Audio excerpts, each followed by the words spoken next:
Sin, according to Oxford English Dictionary, is an immoral act considered to be a transgression against divine law. While Christians and other religious Americans may agree with this definition, atheists may disagree. For atheists, sin does not exist, because how could divine law exist if there is no divine? Atheists believe these divine laws are just arbitrary rules made by men who wanted to rule over others. For Christians, however, sin is a violation of God's righteous commandment that have resulted in all the evils and suffering that we see in this world today, from disease to death, from crime to genocide, and even final destruction of all creation itself. All can be attributed directly or indirectly to human sin. Given Christians' outrageous claim about sin, I think it behooves all of us, regardless of our point of view, to look deeply into the question of what is sin? We will examine sin in three ways. First, we will identify the most common sins presented in the Bible. Second, we will explore the causes of sin. And finally, we will evaluate the consequences of sin. First, let's identify some of the most common sin presented in the Bible. No presentation of sin is complete without the presentation of the original sin, the sin committed by Adam and Eve. For every sin, there must be a commandment that you violate. The commandment that Adam and Eve violated is written in Genesis 2. The Lord God commanded the man, saying, "You may surely eat of every tree of the garden, but of the tree of knowledge of good and evil you shall not eat. For in the day that you eat of it, you shall surely die." On the surface, this commandment seems arbitrary, if not downright harmful to humans. Isn't more knowledge a good thing? Is it not a good thing to give men ability to make their own decisions? We almost seem like God is a control freak who wanted to enslave humanity forever. In fact, this is exactly what Satan tells Eve as he tries to convince her to eat the forbidden fruit. But the serpent said to the woman, "You will not surely die, for God knows that when you eat of it, your eye will be opened, and you will be like God, knowing good and evil." Soon afterward, Eve ate the fruit, and Adam followed. And because of their sin, the world was changed forever. At this point, non-Christians may be feeling pretty smug, saying, "You see, look at this ridiculous commandment. Every red-blooded American knows that freedom of choice is a basic human right. Surely this commandment could not have been made by a loving God. Only human tyrant will create something as ridiculous as this." On the surface, the commandment may seem ridiculous, but consider this. Would you let your 3-year-old son drive a car when he has no clue about traffic safety? God have existed for eternity, and Adam certainly less than eternity. God would know better than Adam when men are ready to drive their own car. In fact, history has proven God was right. We are not ready. Just look at the mess we have created. Corruption, murder, wars, genocides. But I'm going off topic. There's one thing I want you to notice about this original sin. This sin involves humans cutting themselves away from God. In a sense, breaking the bond of relationship between the Creator and the creation, much like a child divorcing his parents. Let us now look at another example of sin in the Bible. In this case, not just one sin, the whole series of potential sins, the 10 Commandments. I don't want to bore you with my reading, so for brevity, here's a summary. 1. No other God. 2. No idols. 3. Take God's name seriously. 4. Keep the Sabbath day holy. 5. Respect parents. 6. No murder. 7. No adultery. Be faithful in marriage. 8. No stealing.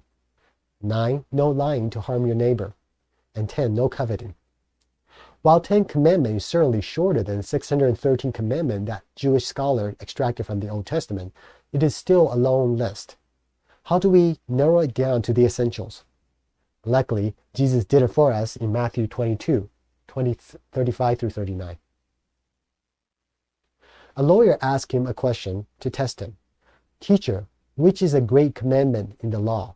And he said to him, "You shall love the Lord your God with all your heart and with all your soul and with all your mind. This is the great and the first commandment. And the second is like it. You shall love your neighbor as yourself." According to Jesus, all the laws of the Old Testament can be distilled into two basic commandments. Love God and love fellow man. As it happened, Jesus' two commandments summarizes the 10 commandments.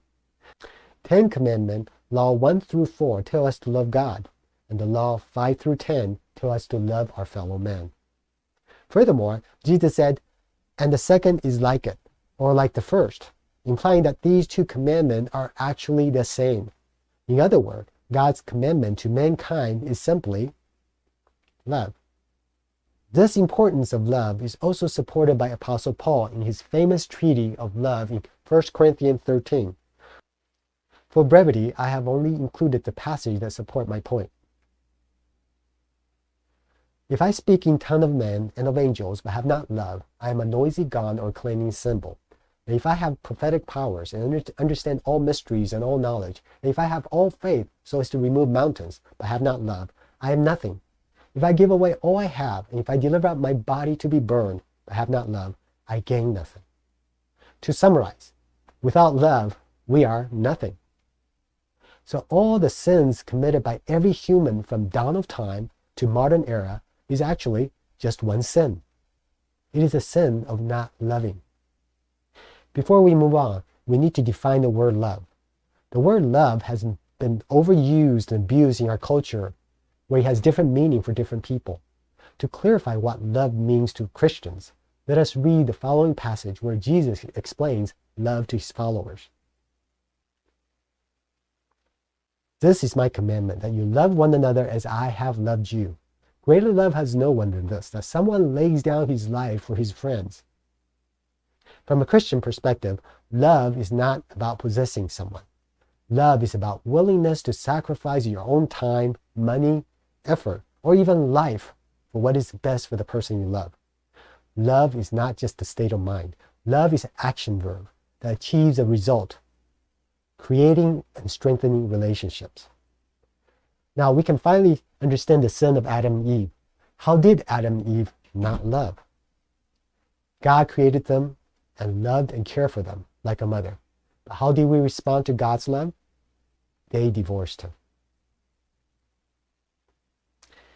Let us now move on to the second section of this video, what causes us to sin. We can find some clue to the causes of sin by examining the most sinful person in this world, Satan. Let's read these two passages to find just how Satan became sinful. You said in your heart, I will ascend to heaven above the stars of God. I will set my throne on high. I will sit on the mountain assembly in the far reaches of the north. I will ascend above the height of the cloud. I will make myself like the Most High. This is what the sovereign Lord said. You were the seal of perfection, full of wisdom and perfect in beauty. You were blameless in your ways from the day you were created till the wickedness was found in you. Your heart became proud on account of your beauty, and you corrupt your wisdom because of your splendor. How would you describe Satan? Self-centered, narcissistic, prideful? If your heart is full of yourself, is there any space left for other people? If you believe yourself to be more important than God, and everyone else is a disposable tissue paper, would you be capable of loving others?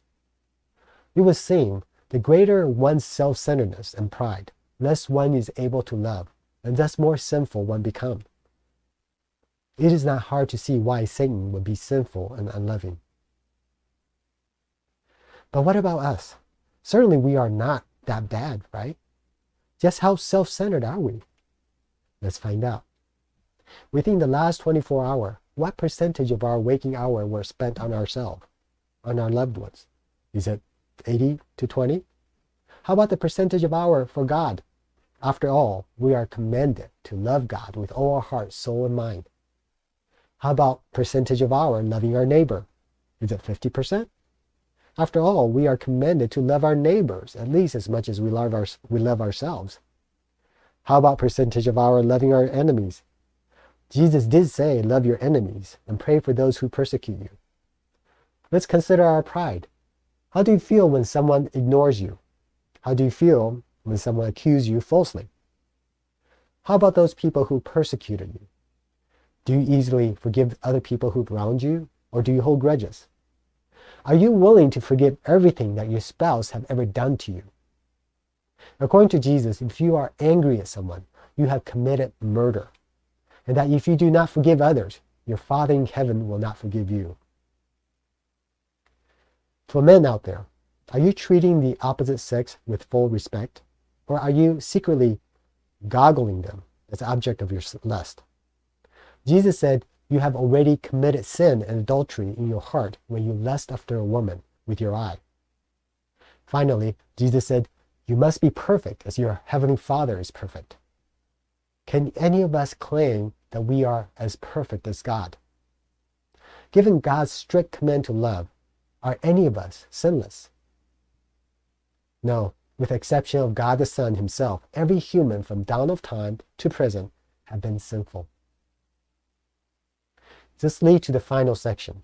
Given that we are all sinful, what fate or consequences await us? First, when we choose to sin, it grows and quickly it began to enslave us.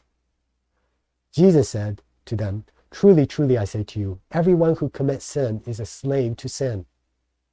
Sin is much like a drug addiction. Initially, we may choose to take it for its illicit pleasure, but after it grows, the addiction rules over us, and at this point, all pleasure is gone. All we experience is misery. But each person is tempted when he is lured, enticed by his own desire. Then desire, when he has conceived, give birth to sin, and sin, when it is fully grown, bring forth death. Inevitably, sin, much like a drug addiction, after it is fully grown, leads to death. Final consequence of sin, unlike drug addiction, is actually much worse. While drug addiction leads to bodily death, sin leads to eternal death. Some of you may be asking, what is the difference? I thought all death is final. No. According to the Bible, while our body may die, our spirit is eternal. At the end time, we will be resurrected into a new body and judged before God in Christ. Let's read this passage on the end time to get more detail. Death and Hades gave up the dead who were in them, and they were judged, each one according to what they have done. Then death and Hades were thrown into the lake of fire. This is second death, the lake of fire. In this passage, death in Hades is a temporary holding place for the spirit of the dead that's bounding for hell. During the final judgment, these spirits are given a new body, judged, then thrown into the lake of fire. By now you may have realized, lake of fire, second death, and eternal death is another name for final hell. Some of you may think that the term eternal death or second death imply being thrown into a lake of fire is a final death, where one will finally cease to exist.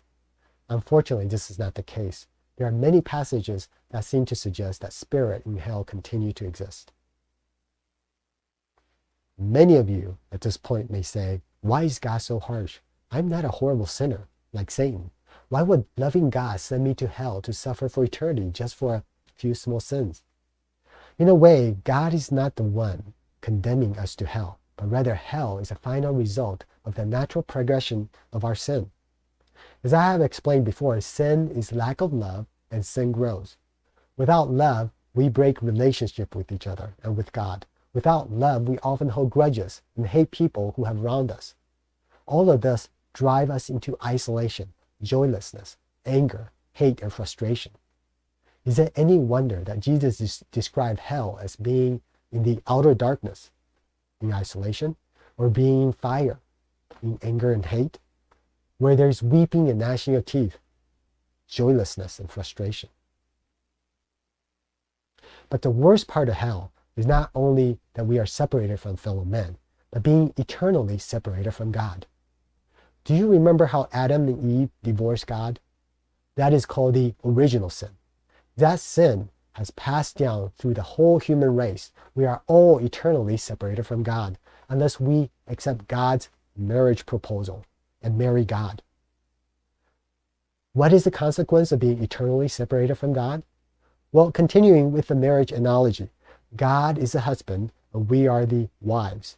He feeds us, He clothes us, He gives us joy. He cleans us and frees us from our sin. He is the unending source of energy that gives us eternal life. Without God, we wilt like a flower. We rot like a decaying flesh. While we may not die, given our tormented, decaying existence, it would be a mercy if we could die. That may be why Jesus described hell as a place where worm never dies, worm being maggot eating away our eternally decaying spirit and body. So God is not harsh.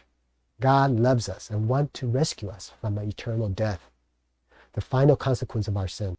God has proposed to us again and again, but we have adamantly refused to marry him. It is not God who sent us to hell. We send ourselves to hell. In conclusion, in this video, we have addressed the important question of what is sin. In the first section, we have discussed some of the sin mentioned in the Bible. We have also discovered that all sin are actually the same. They are all sin of not loving. In the second section, we have examined the causes of sin. By examining the characteristic of Satan, we found that the sin is caused by our self-centeredness and pride. Essentially, we think of ourselves more important than everyone else in the world. When we think we are important, it makes us incapable of loving others. In the third section, we discuss the final result of sin, how sin grows to enslave and torment us, and how sin leads us to eternal death and hell. Finally, in this section, I gave a hint of how we may be rescued from this terrible fate. To get the complete description of God's rescue plan for us, please watch the next video titled, Why Do We Need Jesus? Thank you for listening.